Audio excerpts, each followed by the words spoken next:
죄를 용서하지 아니하면 나의 하늘 아버지께서도 너희에게 이와 같이 하시리라. 아멘. 예, 할렐루야. 우리 앞뒤 좌우로 한번 이렇게 인사해 볼까요? 우리 백두산의 축복이 함께 하시길 축복합니다.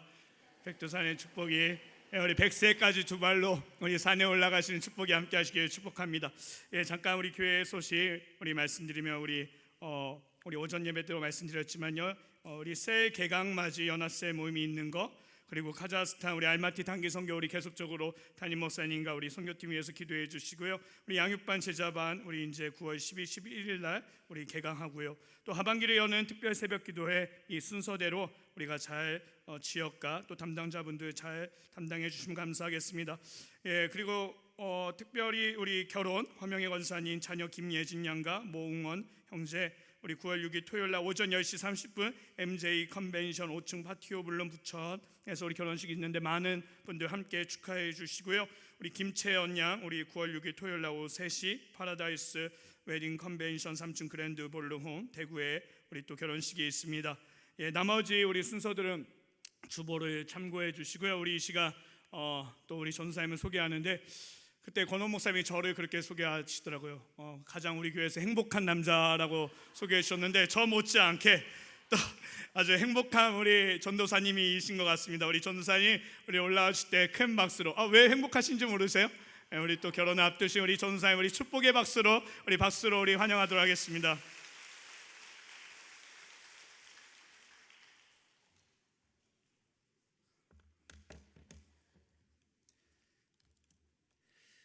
목사님께서 소개를 해주신다 그러셔가지고 이제 어떤 소개를 해주실까 이제 기대를 하고 있었는데, 네, 좋은 교회에서 지금 두 번째로 행복한 남자 송현 전도사입니다.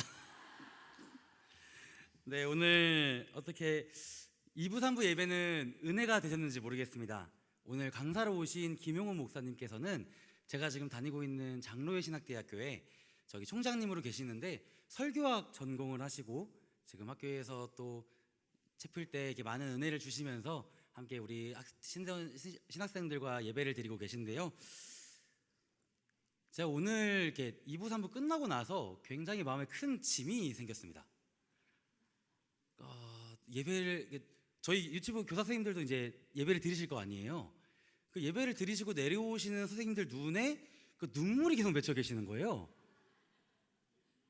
와, 이거 우리 총장님이 교회 오신 건 너무 좋은 일이고 너무 기쁜 일인데 오후에 설교하는 나는 어떡하나, 와 큰일 났다 이거 어떡하지 라는 제가 고민을 하다가 오늘 또 주님께서 부족한 종 이 자리에 세워주셨으니까 또 응당 말해야 할 바를 말하게 하시고 내려가게 하실 줄로 믿고 준비한 내용 최선을 다해서 말씀 선포하도록 하겠습니다. 이게 근데 제가 화면에 유독 지금 좀 꽉 차 보이는 것 같은 정말 제가 이런 말씀 잘 안 드리는데 정말 화면 조금만 뒤로 빼주시면 감사할 것 같아요. 제가 저를 보는 좀 답답한 것 같아가지고 네, 죄송합니다. 빨리 작아지도록 하겠습니다.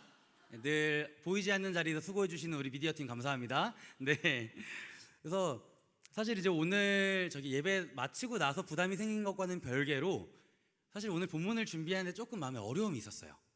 그러니까 왜냐하면 오늘 주제가 용서에 관한 주제이기 때문입니다. 그러니까 제 개인적으로 설교를 들으면서 설교자의 입장에 이입해 왔을 때 전도 설교와 헌금 설교 못지않게 선포하기 참 어려운 주제인 것 같았어요. 그러니까 라고 이야기 지금 말씀을 드렸더니 그게 왜요? 라는 표정으로 저를 보시는 분들이 계시는데 혹시 그 용서가 쉬우신가요? 네, 감사합니다. 네, 용서가 쉬우신가요? 참 용서라는 게 쉽지도 않은 것 같고 사실 우리가 흔히 살면서 용서라는 말을 많이 쓰니까 굉장히 익숙한 용어 같지만 그러니까 누군가에게 그래서 용서가 뭔데요? 라고 물어보면 이거를 좀 시원하게 명확하게 정리하는 사람은 많지 않은 것 같습니다. 저도 주중에 대화를 나누면서 누군가 저한테 그래서 전도사님은 용서가 뭐라고 생각하세요? 라고 물어봤을 때 제가 여기에 대해서 대답을 했을까요? 못했을까요? 대답을 못했습니다. 저도 지금 단위에서 말씀을 전하고 계속 성경 말씀을 읽고 있는 전도사지만 이 용서라는 말에 대해서 정확하게 설명하기 참 어렵더라고요. 그래서 오늘 이 시간을 통해서 우리가 다시 한번 성경이 말하는 이 용서가 무엇인지 그리고 우리가 왜 용서를 해야 하는 건지, 그리고 어떻게 하면 우리가 용서를 할 수 있는지까지 함께 나눠보려고 합니다. 오늘 본문에는 베드로가 갑자기 예수님께 용서에 대해서 물어봅니다. 여기서 나오는 용서라는 단어의 원어 표현은 헬라어 아피엠이라는 단어입니다. 근데 오늘 본문을 헬라어 원어 성경으로 읽어보시면 이 아피엠이라는 단어가 좀 많이 나와요. 근데 우리 또 성도님들께 헬라어 원어 성경을 제가 읽어보라고 말씀을 드릴 수는 없으니까 그 원어 성경은 제가 읽었고요. 네. 이 아피엠이라는 단어가 어디에 나오는지 함께 찾아보려고 하는데, 오늘 특별히 제가 이제 가져온 구절은 27절입니다. 우리 오늘 본문 27절 다 찾으셨죠? 다 같이 다시 한번 읽어보도록 하겠습니다. 시작. 그 종의 주인이 불쌍히 여겨 놓아 보내며 그 빚을 탕감하여 주었더니. 전사님 이상해요. 여기 용서라는 말은 없는데요? 네, 용서라는 말은 없지만 아피엠이라는 단어는 다른 단어로 번역되어서 본문에 기재되어 있습니다. 제가 유치부 설교하면서 좀 질문을 많이 하는 편인데 오늘도 유치부 친구들이 조금 보이니까 약간 그런 느낌으로 질문을 해보겠습니다. 혹시 27절에서 아피엠이가 어떤 단어로 번역됐을까요? 감사합니다. 혹시 신학 전공하셨나요, 다들? 네. 우리 오늘 아피엠이는 탕감이라는 단어로 번역되어서 27절에 기재가 되어 있습니다. 그래서 오늘 본문에 용서라는 단어 말고 이제 탕감하다라는 말은 다 이 아피엠이라고 생각을 해주시면 될 것 같아요. 그런데 이 죄송합니다. 헬라어여 가지고 좀 입이 꼬여요. 아피엠이라는 단어는 용서하다라는 뜻과 함께 보내다, 빚을 탕감하다라는 뜻을 함께 가지고 있는 단어입니다. 우리가 성경을 읽다 보면 그 원어 성경에 참 많은 은혜가 있는데요. 그 원어 성경에 그 단어가 다른 성경 구절에 어떻게 쓰여 있냐에 따라서 우리가 그 번역된 그 단어의 뜻을 조금 더 유추해 볼 수 있게 돼요. 그러니까 성경은 오늘 용서를 아피엠이라고 쓰면서 용서를 빚을 탕감해 주는 것이라고 이야기를 하고 있습니다. 그러니까 제가 말씀을 준비하면서 탕감이 조금 헷갈려서 찾아봤어요. 그래서 이 탕감이라는 정확한 뜻이 뭐냐면요, 빚을 갚지 않는 걸 얘기합니다. 그러니까 우리가 이렇게 돈을 빌렸으면 돈을 이렇게 갚잖아요. 그러면 너의 빚은 탕감되었어, 이건 탕감이 아닌 거예요. 정말 이 채권을 가진 사람이 아무것도 받지 아니하고 이 사람에게 사정이 딱한 거 알겠으니까 그 빌려준 돈 제가 안 받겠습니다, 제가 받지 않을게요 라고 말하는 게 한국 사전에서 말하는 정확한 탕감의 뜻입니다. 여러분, 그럼 이렇게 빚을 탕감했다면 그 빚을 탕감해 준 사람은 어떤 태도를 가져야 할까요? 때가 될 때마다 한 달에 한 번씩 그때 그거 해주지 말걸, 그 돈 받을걸 이라고 이야기하거나, 혹은 내가 빚을 탕감해 준 그 사람을 찾아가서 내가 빚 탕감해 줬으니까 밥 정도는 사야지, 이게 탕감일까요, 여러분? 우리 빚을 탕감하여 주었다는 건 정확하게 그 빚에, 내가 탕감해 준 그 빚에 대해서 그 어떠한 권리도 주장하지 아니하고 그 빚을 기억도 하지 않는 것을 의미합니다. 우리는 여기서 성경에서 말하는 용서가 무엇인지 조금이나마 볼 수 있게 됩니다. 성경이 말하는 용서는요, 나한테 잘못한 그 사람에 대한 감정적인 권리, 그 분노, 그 모든 것을 주장하지 않고 기억조차 하지 않는 것을 의미합니다. 근데 여러분, 이렇게 하는 게 쉬우시던가요? 저는 지금도 눈을 감으면 떠올라요. 저에게 잘못한 사람들, 저를 화나게 한 사람들. 네, 제가 정말 세심한 기억력을 갖고 있어가지고 저한테 해를 끼친 거는 죽어도 잊지 않더라고요. 주께서 이 불쌍한 종을 굽어 살피셔서 기억력을 치셨으면 좋겠습니다. 네, 우리는 살면서 많은 용서를 했다고 하고 생각하며 살아갑니다. 그런데 대개 누군가 나에게 한 잘못이나 내가 분노한 일에 대해서는 우리가 그 일을 잊었다고 생각하지만 사실 그 일이 잊혀진 것이 아니라 내 마음속 깊은 곳에 가라앉아 있는 경우가 더 많은 걸 우리는 볼 수 있습니다. 누군가가 아주 작은 사소한 계기로 내 마음을 휘저는다면 그때 가라앉았던 그 분노와 감정이 다시금 폭풍우처럼 일어나서 나를 다시금 분노하게 하고 경노하게 하는 경우를 우리는 많이 경험해 볼 수 있었습니다. 이렇게 용서라는 것은요, 어렵고 힘든 일입니다. 그럼에도 오늘 본문은, 성경은 우리에게 용서를 하며 살아가라고 말하고 있습니다. 저는 한때 이 본문이 참 이렇게 어렵고 싫었던 적이 있어요. 그러니까 오늘 본문 마지막에 보면 35절인데요. 너희가 각각 마음으로부터 형제를 용서하지 아니하면 나의 하늘 아버지께서도 너희에게 이와 같이 하시리라 라고 나와 있는데, 그때 당시 제가 느끼기엔 이 말씀이 너 용서해야 돼, 너 용서 안 하면 벌 받아, 강요하는 것처럼 느껴졌어요. 지금 여기 계신 분들 중에서도 이 본문을 읽으시면서 이런 의문을 가지신 분이 계실지는 모르겠습니다. 제가 그렇게 생각했던 시절은 제가 굉장히 미워하던 사람이 있던 시절입니다. 그 사람을 굉장히 오랫동안 용서하지 못하고 있었고요. 거의 한 3년, 4년 되는 시간 동안 그 사람을 미워하고, 안 그런 척은 하지만 내심 속으로 그 사람이 좀 이렇게 불행해지기를 기도했던 시기가 있었어요. 그 사람이 저한테 했던 일이 그때 당시엔 저한테 그만큼 상처였습니다. 그러던 어느 날 제가 기도를 하고 있을 때 하나님이 기도하는 저에게 그런 마음을 주시는 거예요. 현아, 이제는 그 사람을 용서해 주지 않을래? 제가 용서를 했을까요, 안 했을까요? 그 마음이 들었을 때 저는 하나님한테 이렇게 기도했습니다. 하나님, 그 사람이 저한테 어떻게 했는지 아시잖아요. 그런데 어떻게 그 사람을 용서하라고 할 수 있으세요? 제가 다른 건 다 해도 제가 그 사람을 용서하는 것만큼 못하겠습니다. 그때의 기도가 응답되어서 제가 지금 이렇게 충성된 일꾼이 되어서 여러분 앞에 서게 되었습니다. 만약 오늘 누군가를 용서하라는 마음을 주신다면 그 마음에 순종하는 좋은 교회 성도님들 되시기를 축복합니다.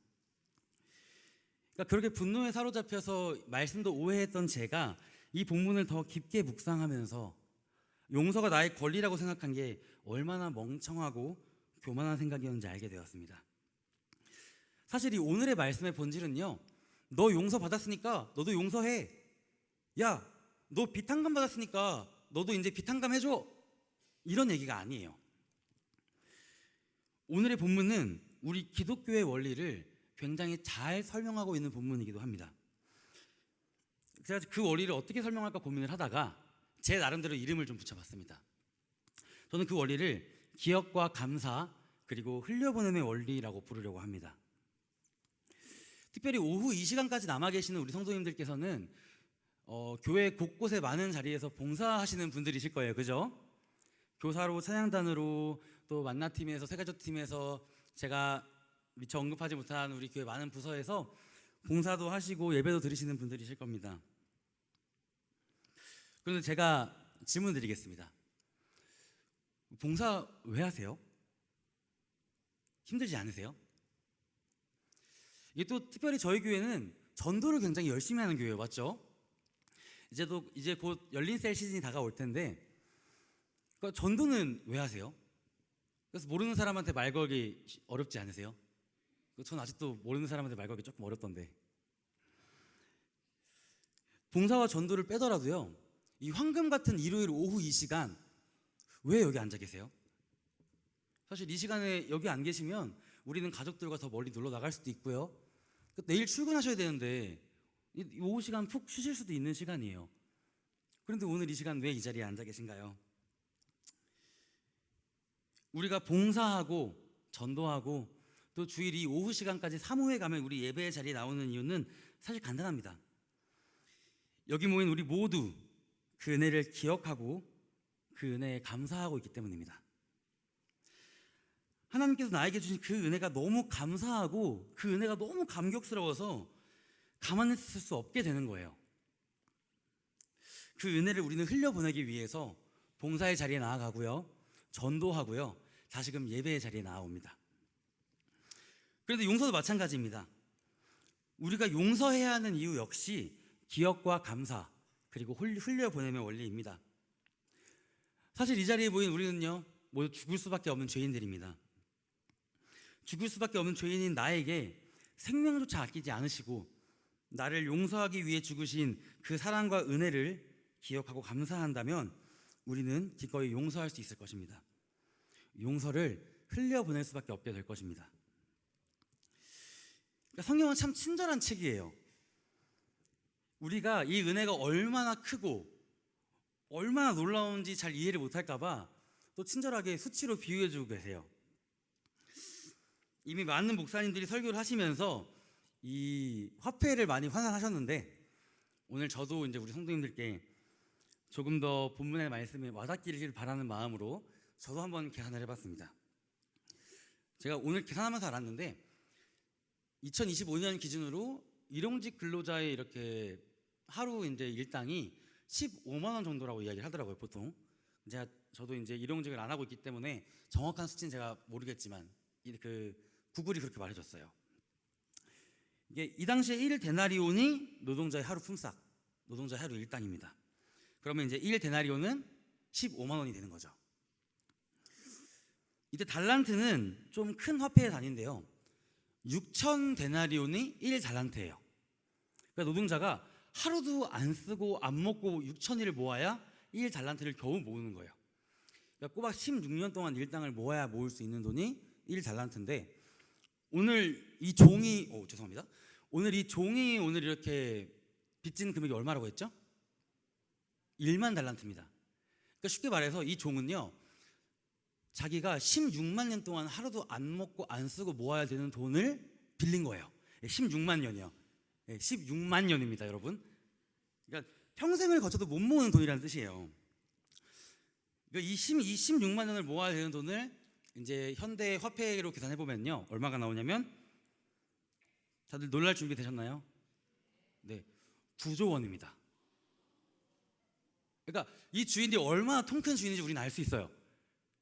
그러니까 9조 원짜리 빚을 그냥 불쌍하다고 탕감해 준 거예요, 이 주인은. 네, 딱 제가 원하는 반응을 해주셔서 감사합니다. 그럼 반대로 이 종에게 빚진 동료는 100데나리온을 빚졌는데 이것 역시 환산을 하면 1,500만 원입니다. 이게 상당히 사실 1,500이 작은 금액은 아닌데요. 9조 원 듣고 나니까 좀 작아 보이시죠? 그러니까 갑자기 9조 원 탕감받은 종이 100데나리온 받겠다고 막 이렇게 멱살 잡고 감옥에 끌고 간 거 생각하니까 갑자기 좀 가소로우시죠? 이게 사실 우리가 하나님께 받은 은혜에 비하면 이 9조 원도 푼돈이나 마찬가지일 거예요, 그렇죠? 우리는 그만큼 어마어마한 은혜와 사랑으로 이 자리에 나와 있는 것입니다. 우리는 이 은혜를 기억하고 또 흘려보내야 합니다. 사실 이 은혜가 진짜 내 은혜로 다가오는 순간 우리는 이 은혜를 흘려보내는 삶을 살 수밖에 없습니다. 제가 오늘 말씀을 준비하면서 한국 교회사에서 용서하면 빠질 수 없는 분을 조금 소개해 드리려고 열심히 조사를 해봤습니다. 사랑의 원자탄이라는 별명으로 불리신 분이 계세요. 일제강점기 시절 나병 환자 요양병원이었던 애양원을 섬기신 손양원 목사님의 별명입니다. 이게 손양원 목사님이 얼마나 대단한 분인지를 가장 잘 보여주는 일화는 뭐가 있냐면요, 애양원에 나병에 걸려서 굉장히 상태가 심한 환자들만 모아놓는 방이 따로 있었대요. 이제 그 방에는 감염될까봐 간호사들도 신문지를 바닥에 깔고 신발을 신고 그 안을 들어갔다라고 해요. 이제 그런 행동에 모욕감을 느낀 환자 중에 하나가 우리가 짐승이냐? 우리도 똑같은 사람이다! 라고 외치면서 간호사들 중 한 사람을 목침으로 때려 죽이는 사고가 발생합니다. 이 사건을 들은 손영원 목사님은 맨발로 아무것도 깔지 않고 그 방에 들어가셨습니다. 사실 나병 환자들은 몸이 썩으면서 그 고름이 계속 흘러나오기 때문에 그 바닥도 아마 고름으로 흥건한 상태였을 거예요. 그곳에 맨발로 들어가셔서 손영원 목사님은 잠시 간호사를 때려 죽인 환자를 위해 기도하시고 그 환자의 상처에 입을 대셔서 직접 그 상처의 고름을 입으로 빨아내셨다고 해요. 애양원에서 깜짝 놀라가지고 목사님을 일단 격리하고 몇 번 검사를 했는데 다행히 나병이 발병하진 않았다고 합니다. 이 일에 대해서 손 목사님은 이렇게 말씀하셨습니다. 내가 나병에 걸리면 저들과 같아질 것이고 그럼 환자들이 나를 더 거부감 없이 대할 텐데 아쉽다라고 말씀을 하시면서 본인이 나병에 걸리지 못한 것에 대해서 진심으로 아쉬워하셨다고 합니다. 이뿐이 아닙니다. 일제강점기 신사참배를 반대하셔서 일제가 망하기까지 5년간 감옥에서 온갖 고초와 고문과 회유를 당하셨습니다. 그런 상황 속에서도 손 목사님은 솔로몬의 부귀보다 욥의 인내가 더 귀하다고 이야기하시면서 마지막까지 신앙의 정절을 지키신 믿음을 보여주신 분이었습니다. 이거 굉장한 믿음과 사랑을 보여주신 분 아니겠어요? 하나님이 기뻐하시는 목회자의 모습, 저는 이런 모습이 그런 모습이 아닐까라는 생각이 들 정도로 정말 성경에서 말하는 사랑과 믿음을 보여주신 분 같습니다. 그런데 그런 그분의 인생이 처절하게 무너지는 순간이 다가왔습니다. 1948년 여순 사건 때 반란군의 손에 의해 장남과 차남, 사랑하는 두 아들을 잃게 되었습니다. 기독교인이라는 이유로 두 아들은 반란군에게 죽임을 당했는데 가족들도 애양원의 식구들도 두 아들의 죽음에 슬퍼하였지만 소 목사님은 두 아들의 장례 예배 때 그 누구도 상상하지 못한 감사의 기도를 하나님께 올려드렸습니다. 이 10가지 감사의 기도를 이 시간 함께 읽어드리려고 하는데요. 첫째, 나 같은 죄인의 혈통에서 순교의 자식들이 나오게 하셨으니 하나님 감사합니다. 둘째, 허다한 많은 성도들 중에 어찌 이런 보배들을 주께서 하필 내게 맡겨주셨는지 그 점 또한 주님 감사합니다. 셋째, 삼남 삼녀 중에서 가장 아름다운 두 아들 장남과 차남을 바치게 된 나의 축복을 하나님 감사합니다. 하나들의 순교도 귀하다 하거늘 하물며 두 아들의 순교이리요 하나님 감사합니다. 다섯째, 예수 믿다가 누워 죽은 것도 큰 복이라 하거늘 하물며 전도하다 총살 순교 당함이리요 하나님 감사합니다. 미국 유학 가려고 준비하던 내 아들 미국보다 더 좋은 천국에 갔으니 내 마음이 안심되어 하나님 감사합니다. 일곱째, 나의 사랑하는 두 아들을 총살한 원수를 회개시켜 내 아들 삼고자 하는 사랑의 마음을 주신 하나님 감사합니다. 여덟째, 내 두 아들의 순교로 말미암아 무수한 천국의 아들들이 생길 것이 믿어지니 우리 하나님 감사합니다. 아홉째, 이 같은 역경 중에서도 이상 8가지 진리와 하나님 사랑을 찾는 기쁜 마음, 여유 있는 믿음 주신 우리 주 예수 그리스도께 감사합니다. 10번째, 이렇듯 과분한 축복 누리게 되는 것을 감사합니다.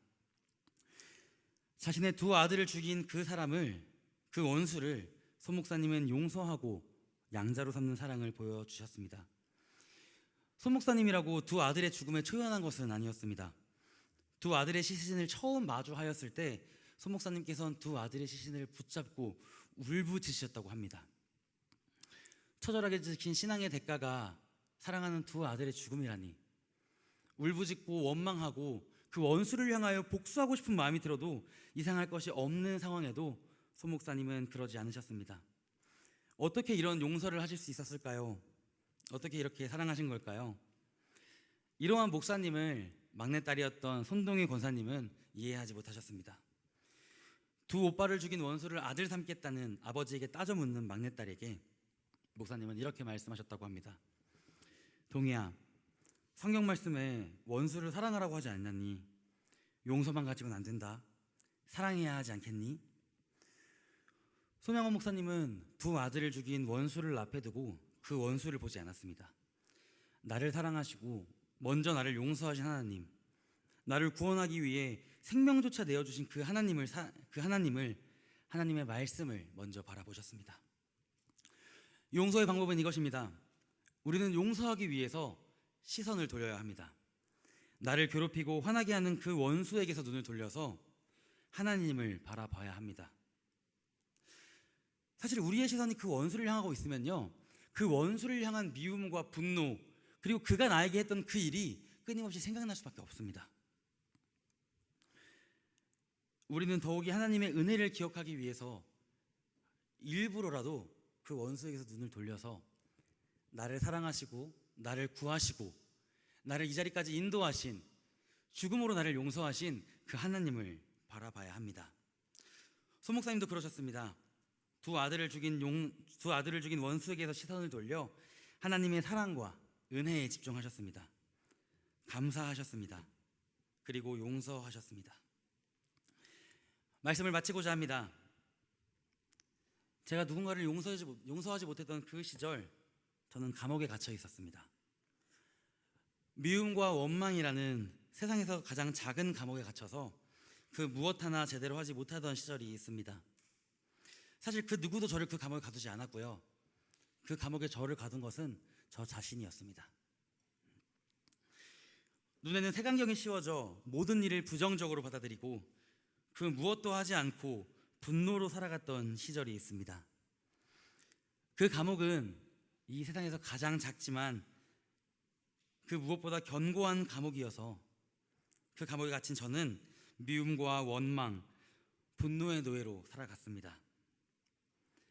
그 안에 살던 저는 끊임없이 저 스스로를 괴롭히고 부수며 살아갔습니다. 혹 지금 이 자리에도 그 감옥에 갇혀 계신 분이 있을지는 모르겠습니다. 만약 그런 분이 계시다면 오늘 그 감옥에서 나오시길 축복합니다. 우리는 그 감옥 안에서 제대로 살아갈 수 없습니다. 우리는 그 감옥 안에서 자유할 수 없습니다. 사실 용서는요, 그 누구를 위해서 하는 것이 아닌 나를 위해서 하는 것입니다. 용서에 대해서 묻는 베드로에게 예수님은 생뚱맞게 천국에 대해서 답변해 주십니다. 23절, 그러므로 천국은, 용서에 대한 답변을 예수님께서는 천국으로 설명을 하고 계십니다. 우리는 용서할 때 천국으로 나아갈 수 있습니다. 우리는 용서할 때 천국 시민권자라는 그 정체성을 가지고 나를 가두는 세상에서 가장 작은 감옥, 그 감옥에서 나와 다시금 하나님의 은혜를 기억하며 하나님과 동행하며 살아갈 수 있습니다. 그 감옥에서 나올 수 있는 열쇠는 이미 우리에게 있습니다. 하나님이 이미 우리에게 주셨습니다. 용서라는 그 열쇠를 사용하시기를 바랍니다. 하나님은 이미 우리에게 그 열쇠를 주시고 사용하는 방법까지 알려주셨습니다. 반대로 우리가 그 열쇠 사용하는 것을 가장 달가워하지 않고 어떻게든 방해하려는 존재가 있습니다. 바로 사탄입니다. 사탄은 우리가 그 열쇠를 사용하려고 할 때마다 우리의 마음을 휘저어서 우리 마음 가운데 가라앉아 있는 감정과 분노로 폭풍우를 만들어 그 열쇠를 사용하지 못하게 만듭니다. 그러나 기억하십시오. 설령 우리가 폭풍우 속에 있을지라도 하나님의 은혜를 기억하고 신뢰한다면 우리는 흔들리지 않을 수 있습니다. 더더욱 하나님의 은혜를 기억하십시오. 하나님을 신뢰하고 하나님께 감사하십시오. 말씀으로 눈을 돌리십시오. 나를 가두는 가장 작지만 가장 견고한 그 감옥에서 나와 은혜를, 용서를 흘려보내는 믿음의 성도님들 되시기를 주님의 이름으로 축복합니다. 기도하겠습니다.